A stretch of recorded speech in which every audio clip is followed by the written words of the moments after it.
इस वीडियो में हम कोविड-19 टीकाकरण की प्रक्रिया के बारे में बात करेंगे।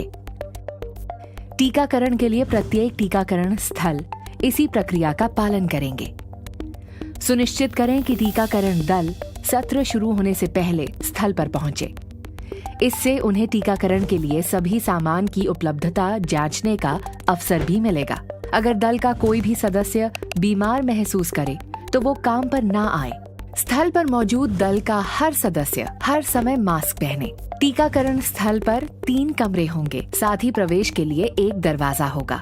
लाभार्थियों की पहचान हो जाने के बाद प्रवेश करते समय उनका फेस मास्क या फेस कवर पहनना सुनिश्चित करें। भीतर आने के बाद ये लाभार्थी प्रतीक्षालय में टीका लगवाने के लिए अपनी बारी का इंतजार करेंगे। टीकाकरण से पहले प्रत्येक लाभार्थी की पहचान आधार कार्ड या अन्य सरकारी फोटो आईडी कार्ड द्वारा सत्यापित की जाएगी। टीकाकरण होने के बाद लाभार्थी ऑब्जर्वेशन रूम में 30 मिनट प्रतीक्षा करेंगे। इसके बाद ही उनको बाहर जाने की अनुमति दी जाएगी। आइए अब हम टीकाकरण स्थल पर काम करने वाले अलग अलग स्टाफ की भूमिका और जिम्मेदारियों के बारे में और अच्छे से जानते हैं। सत्र स्थल के प्रवेश पर प्रथम वैक्सीनेशन ऑफिसर तैनात रहेंगे। स्थल पर उस दिन जो भी लाभार्थी टीका लगवाने के लिए पंजीकृत हैं, उनकी सूची इनके पास उपलब्ध रहेगी। ये सुनिश्चित करेंगे कि सिर्फ वो लाभार्थी जो पहले से पंजीकृत हैं, यानी जिनका नाम लिस्ट में है, वो अपने हाथों को धोने या सैनिटाइज करने के बाद सत्र स्थल में प्रवेश करें। गैर पंजीकृत लाभार्थियों को आगे के मार्गदर्शन और परामर्श के लिए चतुर्थ वैक्सीनेशन ऑफिसर के पास भेजा जाएगा। ऐसे क्षेत्र जहां महिलाओं के हिजाब या पर्दे का चलन है, वहां महिला लाभार्थियों की पहचान के लिए व्यवस्था करें और इसके लिए एक महिला स्वयंसेवक की मदद लें।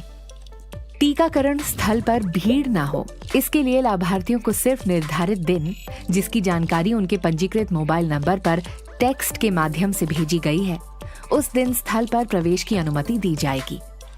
स्थल पर प्रवेश के बाद लाभार्थी प्रतीक्षालय में सत्यापन एवं टीकाकरण के लिए अपनी बारी का इंतजार करेंगे। प्रतीक्षालय और अन्य जगहों पर बैठने की व्यवस्था 2 गज या 6 फीट की शारीरिक दूरी के साथ की जाएगी। टीकाकरण कक्ष में द्वितीय वैक्सीनेशन ऑफिसर होंगे, जो दिशा निर्देशों के अनुसार आधार कार्ड या अन्य फोटो आईडी के आधार पर लाभार्थी की पहचान को सत्यापित करेंगे। वैक्सीनेटर ऑफिसर यानी टीकाकर्ता के पास भी लाभार्थियों के नाम की एक प्रिंटेड सूची होगी। सत्यापित लाभार्थी को टीका लगाने के बाद वो कोविन एप्लीकेशन में एंट्री करेंगे और उनको कोविड उपयुक्त व्यवहार का पालन करते हुए ऑब्जर्वेशन रूम में 30 मिनट तक प्रतीक्षा करने के लिए कहेंगे।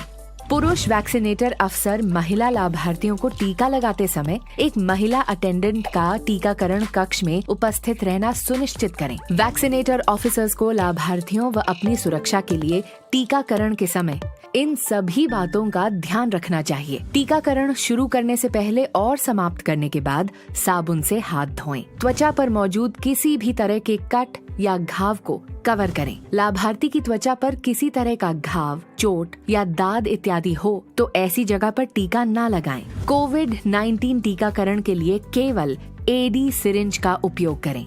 हर लाभार्थी के लिए एक नई स्टेराइल पैक एडी सिरिंज का उपयोग करें। ऐसी एडी सिरिंज जिनकी पैकेजिंग खुली हुई या फटी हुई है या जिनकी एक्सपायरी डेट निकल गई है, उनका उपयोग ना करें।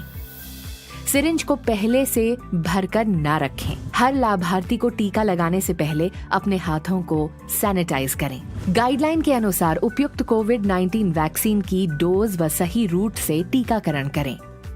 सुई को रीकैप ना करें, इस तरह से आपको चोट लग सकती है। लाभार्थी को इंजेक्शन लगाने के तुरंत बाद हब कटर का उपयोग करके एडी सिरिंज को हब से काटें और सिरिंज का कटा हिस्सा लाल बैग में डालें। इंजेक्शन लगाने के बाद सिरिंज को टेबल पर या ट्रे में न रखें। टीका लगाने के बाद वैक्सीनेटर ऑफिसर लाभार्थी को इन 4 मुख्य बातों के बारे में बताएं। 1. उनको कौन सा कोविड-19 टीका लगाया गया है। 2. लाभार्थी कोई भी एडवर्स इवेंट होने की स्थिति में निकटतम एएनएम, आशा या चिकित्सा अधिकारी से संपर्क करें। 3. लाभार्थी को एसएमएस द्वारा कोविड-19 वैक्सीन की दूसरी खुराक की तारीख और स्थान की सूचना दी जाएगी। 4. टीकाकरण के बाद भी कोविड उपयुक्त व्यवहार का पालन करना जारी रखें। टीकाकर्ता इन निर्देशों का पालन करके स्थल पर इंजेक्शन वेस्ट के सुरक्षित स्टोरेज को भी सुनिश्चित करें। 1. टीका लगाने के तुरंत बाद हब कटर से एडी सिरिंज के हब को काटें। 2. खून लगी हुई रुई को पीले रंग के बैग में डालें।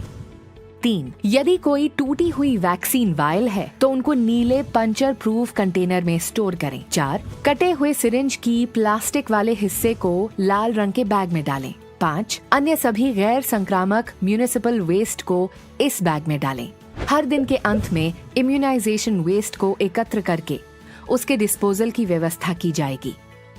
टीकाकरण हो जाने के बाद लाभार्थी 30 मिनट के लिए ऑब्जर्वेशन रूम में प्रतीक्षा करेंगे, जहां उनकी देखरेख के लिए वैक्सीनेशन ऑफिसर तैनात होंगे।